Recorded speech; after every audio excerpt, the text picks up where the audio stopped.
Benjamin Caron டைரக்ஷனில் Vanessa Kirby, Jennifer Jason Leigh, Zack Gottsagen, Stephan James, Julia Fox, Michael Kelly, Eli ராத்லாம் நடிச்சு நெட்ஃப்ளிக்ஸில் இப்போ Tamil டப்பிங்கோட stream ஆகிட்டு இருக்க இங்கிலீஷ் த்ரில்லர் ட்ராமா தான் நைட் ஆல்வேஸ் கம்ஸ்.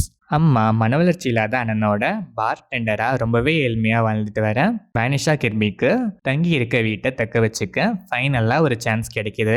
ஆனால் அப்படி கிடைச்ச ஒரு சான்ஸும் அவங்க அம்மா பொறுப்பே இல்லாமல் செலவு பண்ணதால ஒரே நைட்டில் $25,000 சம்பாதிச்சா மட்டும்தான் வீட்டை காப்பாற்றிக்க முடியுங்கிற சுச்சுவேஷனுக்கு வருது. இப்போ சாதாரண பார்டெண்டர் வானிஷா கிர்பி ஒரே நைட்டில் $25,000 சம்பாதிக்க எடுக்கிற ஆக்ஷன்ஸும் அதுக்கான ரியாக்ஷன்ஸும் ஃபைனலாக அந்த நைட் எப்படி விடியுது, அந்த வீடு அவங்களுக்கு கிடைச்சதா இல்லையாங்கிறது தான் நைட் ஆல்வேஸ் கம்ஸ். இந்த படத்தோட run time 1 hour and 48 minutes. படம் ஆரம்பிச்சது ஓகேஷா ஸ்டார்ட் ஆச்சு. ஸ்டார்ட்ல கொஞ்சம் லேசியா ஸ்க்ரீன் பிளே ஃபீல் ஆனாலும் போக போக நெக்ஸ்ட் ரொம்ப கிரிப்பிங்னு சொல்ற அளவுக்கு இல்லைனாலும் டு அன் எக்ஸ்டென்ட் ஃபேர்லி என்கேஜிங்காகவே இருந்துச்சு.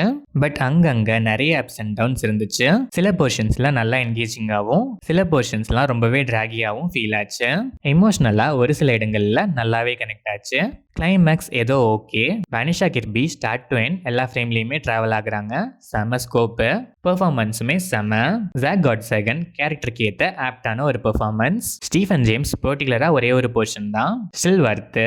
பெர்ஃபார்மன்ஸ் நீட்டு. ஜெனிஃபர் ஜேசன் லெக் பெருசாக ஸ்கோப்பும் இல்லை, கேரக்டராக இருக்கும் சொல்லிக்கிற அளவுக்கு நீட்டாலாம் இல்லை. மைக்கேல் கெல்லி, ஜூலியா ஃபாக்ஸ், எலி ராத் அண்ட் அதர் ஆர்டிஸ்ட்லாம் மோஸ்ட்டாக 1 or 2 சீன்ஸ் தான். பட் பெர்ஃபார்மன்ஸ் நீட்டு. டெக்னிக்கலாக பார்த்தா சினிமாட்டோகிராஃபி நல்லாவே இருந்துச்சு. கலர் கிரேடிங், நைட் ஆன் விஷுவல்ஸ்லாம் நல்லாவே ப்ரெசென்ட் பண்ணியிருக்காங்க. எடிட்டிங் பேட்டர்ன் நீட்டு, பட் இன்னும் கொஞ்சம் கூட ட்ரிம் பண்ணியிருக்கலாம். Background score apt. Adult content அங்கங்கே. And throughout the film ஏதோ ஒரு கேரக்டராச்சு ஃப்ரீக்வெண்ட் இன்டர்வெல்ஸில் பேட் வேர்ட்ஸ்லாம் யூஸ் பண்ணிகிட்டே தான் இருக்காங்க. ஸோ ஃபேமிலி வாட்ச்க்கு யோசிச்சுக்கோங்க. தமிழ் டப்பிங் அபோவ் ஆவரேஜாக இருந்துச்சு. ஓவராலாக பார்த்தா ஓகேஷான ஒன் லைன். ஸ்க்ரீன் பிளே பார்ஷியலாக என்கேஜிங்காக இருந்துச்சு. எமோஷ்னலாக ஒரு சில சீன்ஸ் நல்லா கனெக்ட் ஆச்சு. பட் நிறைய இடங்களில் ட்ராகி.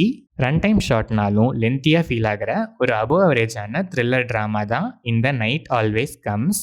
எவ்வளோ ட்ராக் ஆனாலும் பரவாயில்ல, பார்ஷியலாக ஒரு சில இடங்களில் மட்டும் என்கேஜிங்காக இருந்தால் போதுங்கிற மைண்ட் செட்டில் இருக்க ட்ராமா ஆடியன்ஸ் ஒன்ஸ் ட்ரை பண்ணி பார்க்கலாம்.